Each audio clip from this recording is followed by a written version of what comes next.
Há uma quinta dimensão, além daquelas conhecidas pelo homem. É uma dimensão tão vasta quanto o espaço, e tão desprovida de tempo quanto o infinito. É uma zona intermediária entre a luz e a sombra, entre a ciência e a superstição, e se encontra entre o abismo dos temores do homem e o cume dos seus conhecimentos. É uma dimensão da fantasia, uma região além da imaginação.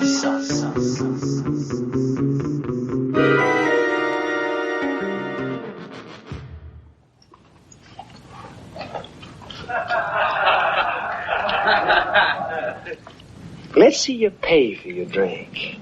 In your own inimitable fashion, huh? A song, Denton. How about it? How dry... Come on now, come on. Come on, Denton. Get up. Come on, Denton. How dry I am. How dry I am. Charlie, can't you break that up? Nobody knows. I don't like it any more than you do. The misery they give that guy out there. How dry I am. Nobody cares. How dry I am.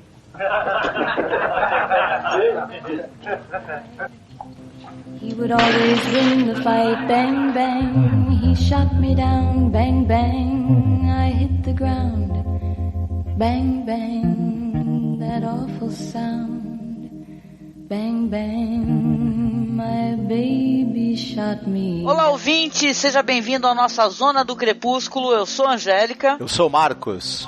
E eu sou Alexandre Nerdmaster do Paranerd. Alexandre, seja bem-vindo mais uma vez para falar de um episódio muito interessante de The Twilight Zone, né? Um episódio com uma temática legal. Eu curto faroeste. Tu gosta de faroeste, Alexandre? Adoro. Muito bom, né? Grandes histórias do cinema, elas são representadas com esse gênero faroeste. Se você tiver algum preconceito, cara, remove isso agora da tua vida, que você vai ter experiências lindas. Muito bom. A gente talvez vai recomendar alguns faroestes aí nesse episódio, né? Será? Eu acho que tem tudo a ver, né? Tem tudo a ver. Mas vamos lá então. Hoje a gente vai falar do terceiro episódio da primeira temporada, Mr. Denton on Doomsday. A tradução do título Mr. Denton on Doomsday seria algo tipo Mr. Denton no dia do juízo final, no dia do julgamento final. Esse episódio foi ao ar dia 16 de outubro de 1959. O roteiro é do Rod Serling, direção do Allen Eisner. Tem o Dan Duria, faz o Al Denton. O Martin Landau, novinho, coisa fofa, gente. Lindo, novinho. Ele faz o Dan Hotling, que é um cara meio cruel, né? Tem a Jeanne Cooper fazendo a Liz. E o Malcolm Attenborough, que faz o Henry J. Fate, né? O Senhor Destino da história, né? E também tem uns créditos legais aí, né, Marcos? A gente tava falando, você falou do cara que faz o opositor, né, no episódio. Tu lembra desse ator? O Doug McClurry, que ele faz o cara que vai desafiar, né, o Denton no final do episódio. Eu vou falar um pouquinho mais dele porque ele vai ter a ver com as recomendações que eu vou fazer e tal, mas o pessoal talvez lembre dele de um filme que passava muito na Record e na Sessão da Tarde também, acho que da Globo, que é Os Titãs Voltam à Luta na Atlântida, por exemplo. Então, gente, esse episódio tem aqui algumas curiosidades, né, que é um episódio, um dos 3 de Além da Imaginação, que a abertura é com um olho, né, não é aquela espiral na introdução, né? Então isso, aliás, isso é muito estranho, gente, ainda bem que a maior parte dos episódios é com a espiral, porque esse negócio do olho é muito esquisito, né? Tem um lance da música também, a música que toca de gaita no fundo, uma música folclórica russa, na verdade, chamada Stenka Razin. E tem uma coisa muito interessante que leva a gente ao Rod Serling contando a premissa da série e tal, aquele episódio que a gente gravou, né? Esse personagem, ele seria de uma outra maneira, na verdade. Teria um tom, inclusive, muito mais cômico, né? Seria o tal de Death, Destry and Mr. Dingle, né? Que seria um episódio, na verdade, um professor que ele ganha uma certa notoriedade como um grande pistoleiro, né?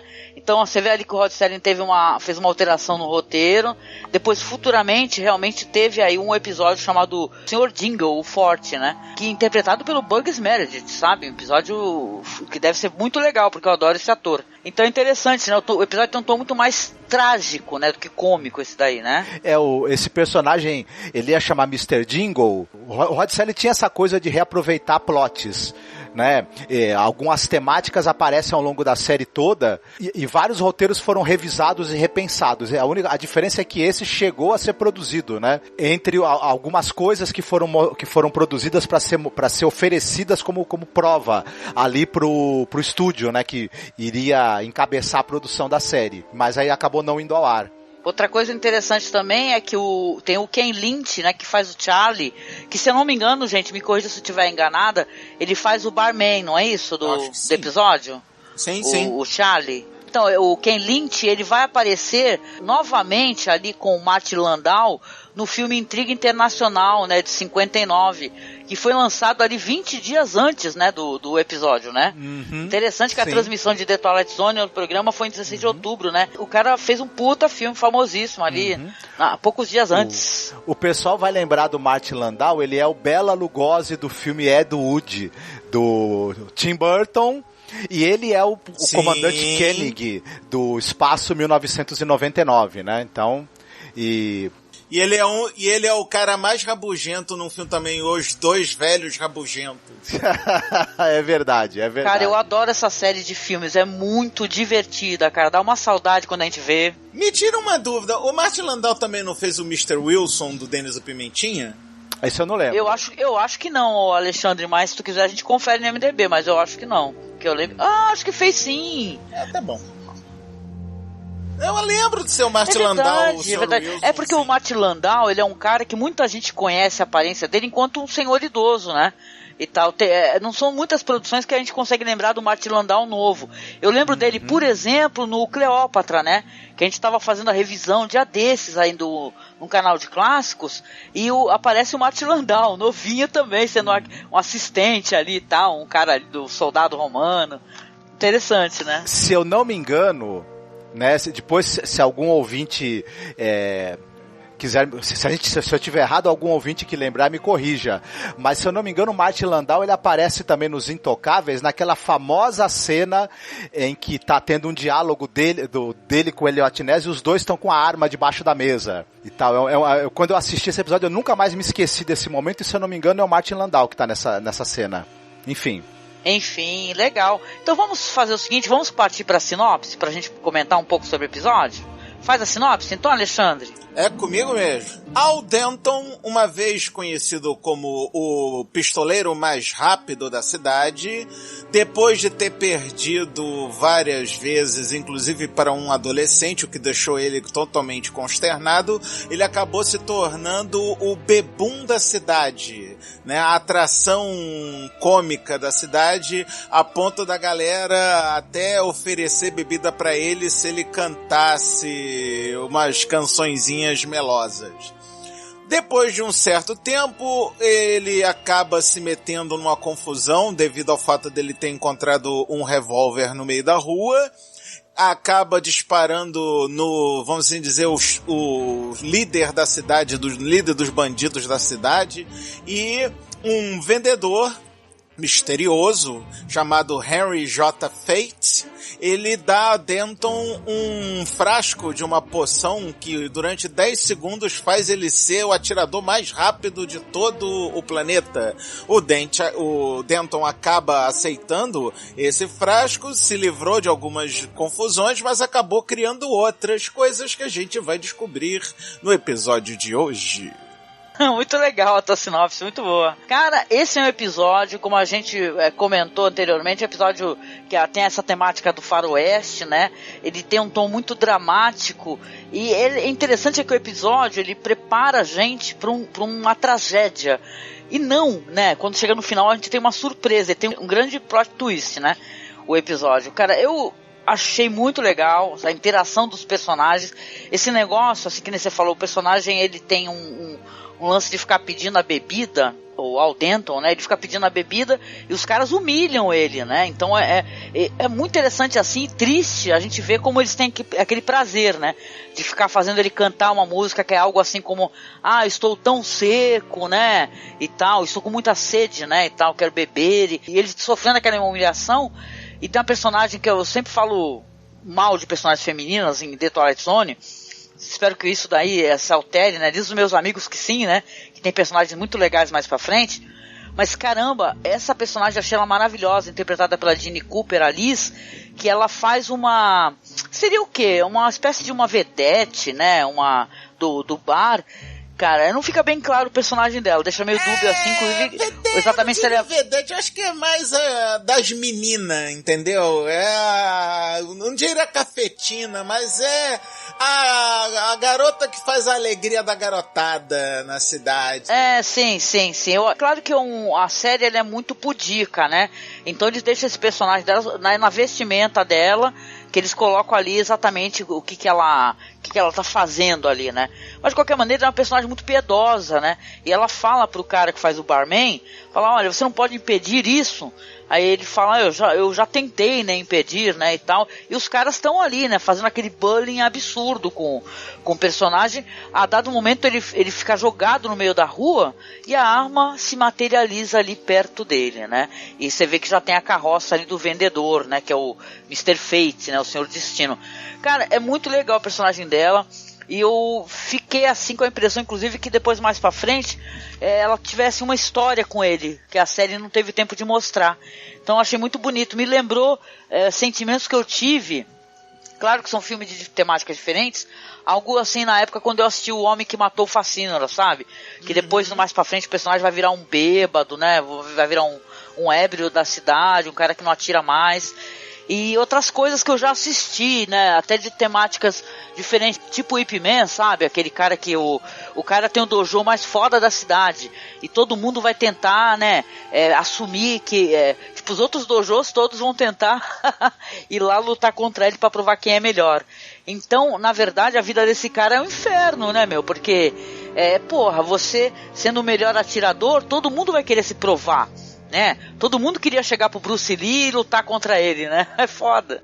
Ele mesmo, Denton, fala pra Liz que, era todo dia, eu acordava de manhã e todo dia alguém vinha me desafiar e todo dia eu acabava com os caras e cada vez que eu fazia isso eu ia pro bar e encher a cara. Então a vida dele era isso, era acordar, ser desafiado e ir pro bar e encher a cara. Não é verdade. E não, em relação ao garoto de 16 anos, pelo que eu entendi, parece que o garoto perdeu, mas ele matou o garoto. Isso, entendeu? Ele não perdeu pro garoto. Ele ficou chocado por cada vez pessoas mais jovens ali desafiando ele e, sabe, a vida dele perde o sentido. Aí uma hora ele não quer mais ser um pistoleiro, ele não quer mais ser um cara foda.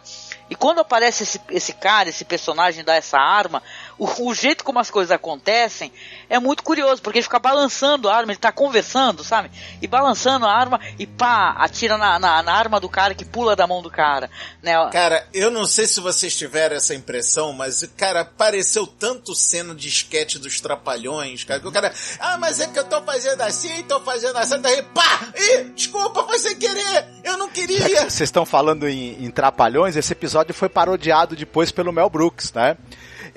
O Gene Wilder, acho que é Banzé no Oeste, se eu não me engano, o filme. Banzé no Oeste, ele faz um pistoleiro que foi derrotado num duelo por um menino de 6 anos de idade, não é 16, e aí virou um bêbado. Banzé no Oeste é maravilhoso. Marcos, eu vou só te contar uma coisa, o senhor é um canalha, porque o senhor acabou de dar spoiler da minha recomendação. Opa, que sacanagem. Ai, caramba, Marcos, tá vendo? Olha lá. Mas olha só, o episódio é mó interessante porque você fica pensando o tempo todo que, cara, essa história vai terminar muito mal, né? Vai falar, caraca, o cara já tem uma vida miserável, né? Quando ele, vamos colocar assim, ele atira sem querer, né? E intimida esse cara que tá fazendo bullying com ele, que é o personagem do Martin Landau. ele começa a retomar a própria honra, né? Então, né, ele cresce, né? E uma hora ele até empurra o personagem, ou bate no personagem e tal.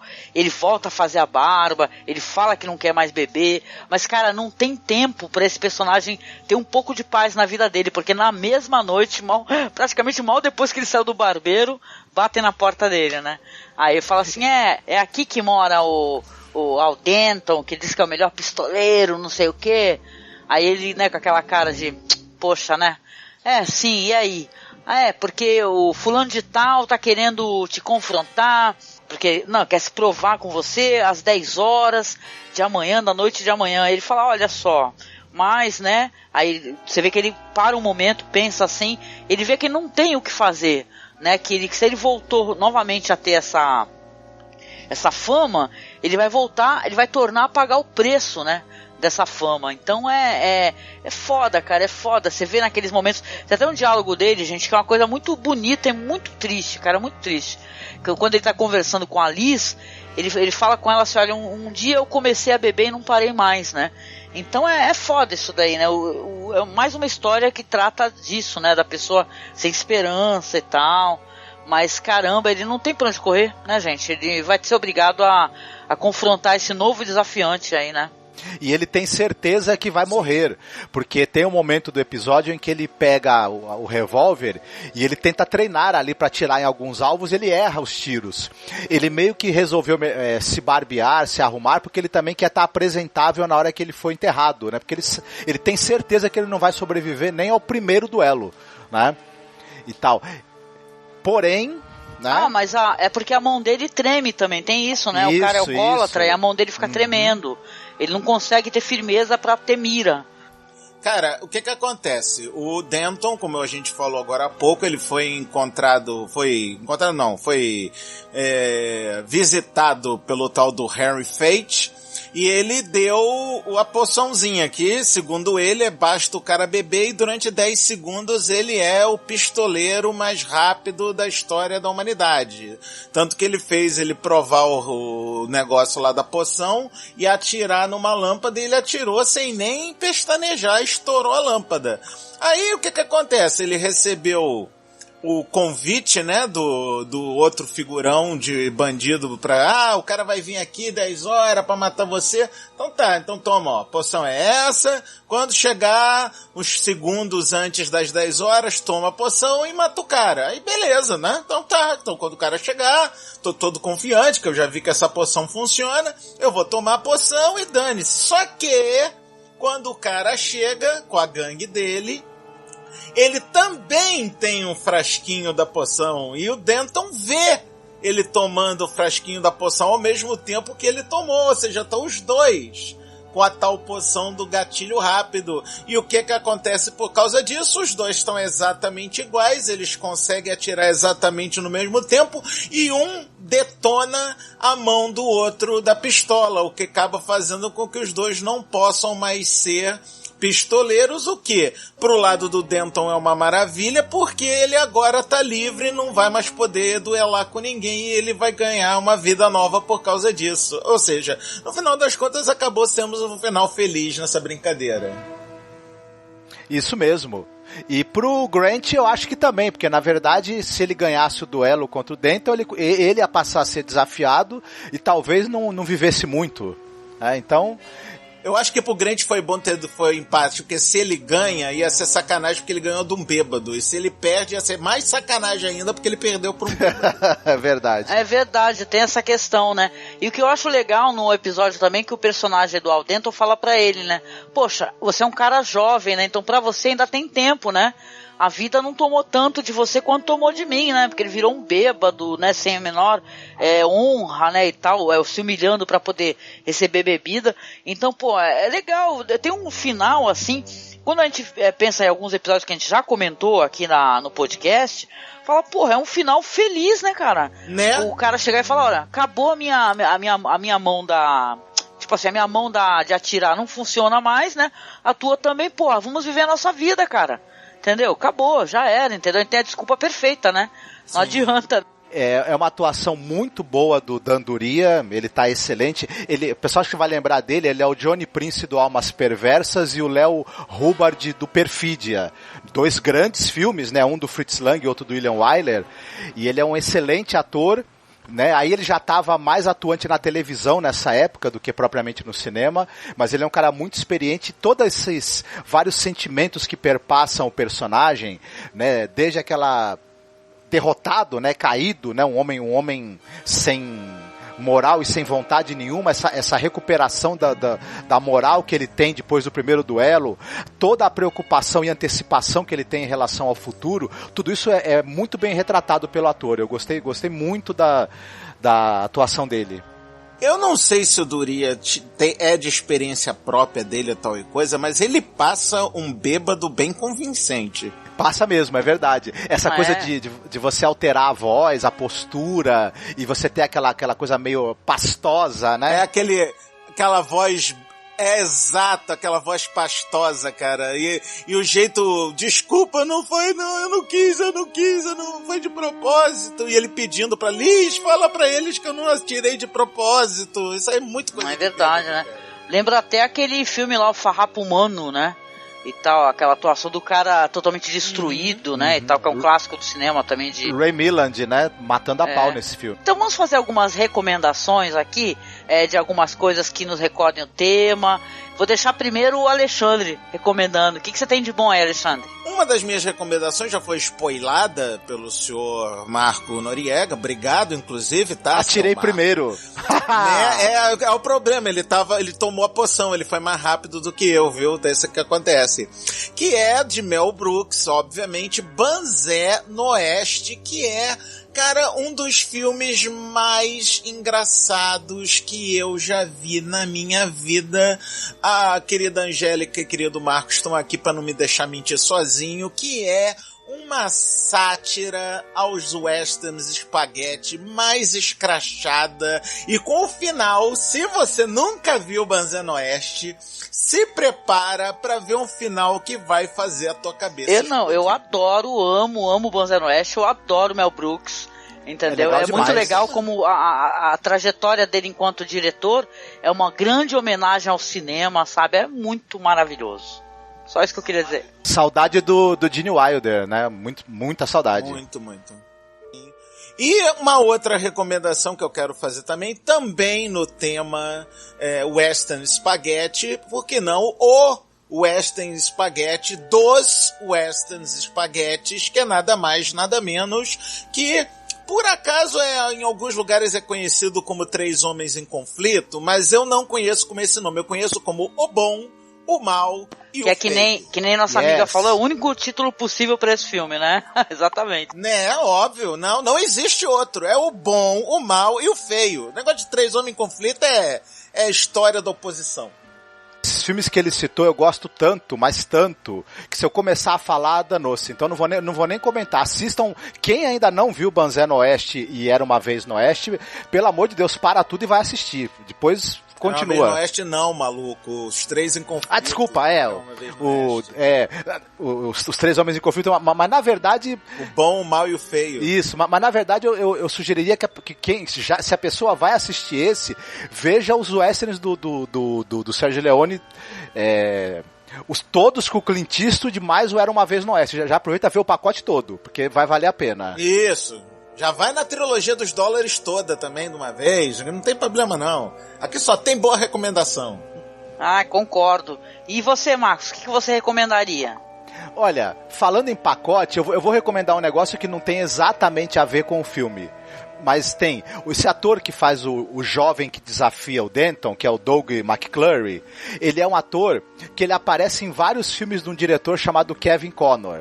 E eu ia recomendar filmes desse cara, que ele dirigiu From Beyond the Grave, dirigiu Motel Hell, que são filmes que eu gosto demais. Porra, Motel Hell é muito bom, cara. E em determinada época, esse diretor, que é um diretor inglês, ele fez alguns filmes baseados, inspirados nas histórias do Edgar Rice Burroughs, ali do Viagem ao Centro da Terra, e esse aí é do Júlio Verne, O Mundo Perdido, do Edgar Rice Burroughs. A partir dessa ideia, ele fez vários filmes com esse ator, o Doug McClure, no papel principal. Esses filmes passavam na TV, na Record, na Globo, e eles me marcaram muito na infância. Então, são filmes muito interessantes, assim, misturam fantasia, ficção científica, baixo orçamento, cara de pau, tudo que um gostoso filme de sessão da tarde precisa ter. É a melhor dupla possível, baixo orçamento e cara de pau, cara. Então, quem tiver curiosidade de procurar os filmes do Kevin Connor dessa época em que ele fazia filmes inspirados nas ideias do Edgar Rice Burroughs, vai ter uma grata surpresa, viu? Não deve ser muito fácil de encontrar, mas acho que por aí pela net a pessoa consegue achar pra assistir. Ai, muito legal. E a senhora, dona Angélica, o que nos recomenda, meu amor? Obrigada por alguém chamar a minha recomendação. Legal, Alexandre. Conta comigo, é bom. Isso aqui é bom você chamar a host de outro podcast para conversa, que ele costuma fazer isso. Pois é, legal, obrigada, Alexandre. Mas olha só, a minha recomendação vai ser uma recomendação muito maneira pelo seguinte: acessibilidade, porque tá na Netflix, entendeu? É uma coisa nova, entendeu? Para provar que cinema é legal e cinema que vale a pena ser assistido. Não são só clássicos, tem coisa nova saindo hoje. Então eu vou recomendar aqui um filme que é, na verdade, uma antologia que eu amei de todo o meu coração, que é A Balada de Buster Scruggs, dirigida ali pelos irmãos Coen, sabe? É uma antologia em 6 partes. É maravilhoso. Cara, é muito maneiro, né? Somente o primeiro segmento, né, que eu acho que vai ficar... todo esse segmento, ele engloba essa época, né, que o faroeste se encontra, né? Mas o primeiro segmento, que é o segmento do cantor, né, do cara que ele é um cowboy cantor e é um super atirador, né, que acerta tudo pela frente. Eu não vou dar spoiler para as pessoas poderem terem o prazer, né, de assistir. Mas ele vai parar num bar, sabe? Vão ter cenas maravilhosas nesse bar aí, onde vai ter uma troca de insultos, ali um jogo de cartas, né? Tem todos aqueles clichês maravilhosos de faroeste. E vai ter um final ali que, né, é interessantíssimo. Cara, todos os segmentos são legais. Tem um segmento, por sinal, que é de um cara que ele rouba um banco, que é isolado, cara, numa pradaria. Mas o que acontece com o cara é a melhor coisa que eu já vi, cara. Porque tem isso, não são histórias dramáticas. Tem humor também, tem drama, mas também tem humor. Tem um segmento que, por exemplo, é acho que é Ticket Refeição, inclusive a tradução do segmento. Que é um cara que ele é um artista itinerante, né? Que ele viaja cidade em cidade numa carroça, com um jovem que ele só tem o tronco, né? Ele não tem os braços nem as pernas, né? E ele praticamente ele trabalha com ele lá para fazer para eles poderem se alimentar. Tem momentos que ela mostra ele alimentando esse jovem. Esse segmento é o segmento mais trágico e tal, né? Mas nossa, a interpretação é muito maravilhosa, gente, dos atores em cena, sabe? São muito legais. Que é inclusive com... Qual é o nome desse ator, gente? Esse segmento, eu adoro o ator. O principal é o Jeff Bridges, é dele exatamente. Que você tá falando? Ele mesmo, é com o Jeff Bridges. O Jeff Bridges. E tem um segmento que é com um garimpeiro, que ele tá ali nas montanhas intocadas, procurando um grande veio de ouro, sabe? E tem uma coisa, inclusive, com a natureza. São segmentos tão bonitos e cada um deles tranquilamente dariam as excelentes discussões, excelentes podcasts. E não sei como é que as pessoas não gravam sobre isso, porque eles são muito maravilhosos. Ter os segmentos. Não seja por isso, eu gravo algum para nerd para depois te chamar. Faça isso, porque eu vou adorar conversar sobre os segmentos, são muito bons, viu? E tem também um segmento... E vale, e rapidinho, vale a recomendação pro Bravura Indômita também, tá? Que é muito bom. É muito bom, tanto o clássico quanto dos irmãos Coen, tá? Mesmo eu tendo lá algumas considerações sobre o remake dos Coen, que eu acho que eles pegam exatos planos, entendeu? Do filme que já foi feito, né? Mas de qualquer maneira, é um puta filme, é muito legal, vale a pena assistir as duas versões. Tem um segmento dessa antologia que se não me engano, se não é a última, não é a última. Tem um segmento que mostra muito sobre esse negócio de como é que era a mulher na época dela, entendeu? Como é que se ela tinha agência ou não para decidir o destino dela, que é o segmento dessa moça chamada Alice. Cara, é muito legal e dá pra ficar falando por muito, muito, muito tempo, sabe? Sobre a balada de Buster Scruggs. Então, eu só deixo aqui sinceramente a minha recomendação. Porque antologias, como eu já disse em alguns podcasts que eu já publiquei no meu blog, o que ela sente legal é que é assim, se você não gostou de um segmento, tem o próximo. Sabe? É isso que é gostoso em antologia, entendeu? Que você, não foi legal, não curti, tem a próxima. A próxima já tá chegando aí, cara, pra você se divertir. Então é muito legal, cara, assistam que é imperdível, cara. Os irmãos Coen, eles já são épicos, assim, vários filmes que eles têm, que eu sou super fã dos caras, entendeu? Tem aquele aí, Irmão, Cadê Você, sabe? É muito legal. Porra, esse aí, Irmão, Cadê Você? É muito bom, cara. Né? Muito da hora esse aí, Irmão, Cadê Você? Então, cara, vale a pena. Se você tiver Netflix aí na tua casa, se você não tiver, você procure outros meios, tá? Porque não tem essa de só quem tem acesso à cultura tem que ser de qualquer maneira, não tem essa não. Então, se você tiver acesso facilmente, tudo bem. Se não tiver, cara, procura, porque você vai amar muito, cara. Que aqui em casa a gente ficou, né, Marcos, totalmente embasbacado com isso, né? Pô, tem o Tom Waits no filme. Opa! Tom Waits é maravilhoso. Quem não tá pegando aí a referência, o Tom Waits, se eu não me engano, não é ele que tá no Drácula de Bram Stoker também? Sim. Não. Ele é o Renfield do Drácula de Bram Stoker. Ele também é um cantor, né? Maravilhoso cantor, e as participações dele nos filmes costumam ser memoráveis. Sim, maravilhoso, muito bom Tom Waits, cara. É isso.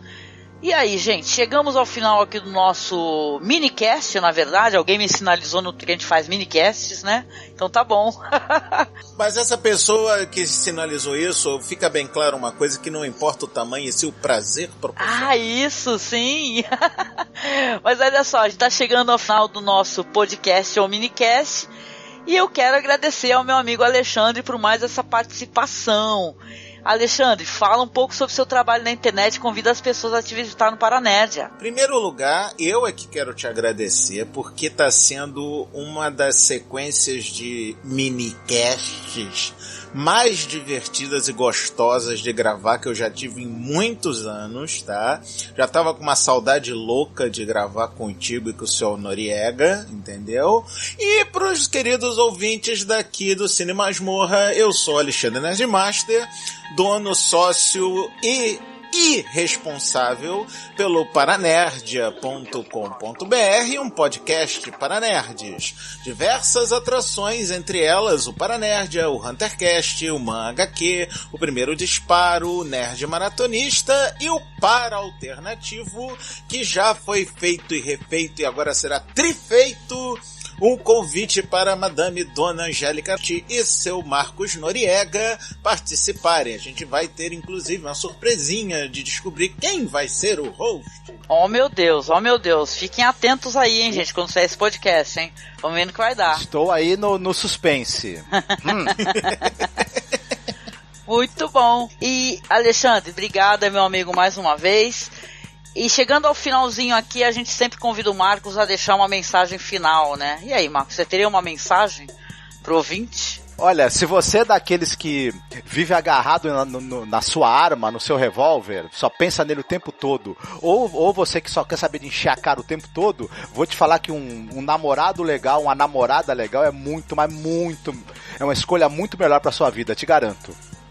Boa. E não importa se você é um menino com um namorado ou uma menina com uma namorada, que a gente não discrimina nada, tá? Exatamente, aqui nós somos totalmente LGBTQ friendly, viu? Exato. Jogue a arma fora e vá namorar que tu ganha muito mais, te garanto. Exatamente. E a gente deixa um abraço apertado aqui, torcendo que você, na tua vida, você sempre tenha segundas chances. Aproveite, tá? Beijinho e até o próximo podcast. Fiquem bem. Tchau, tchau.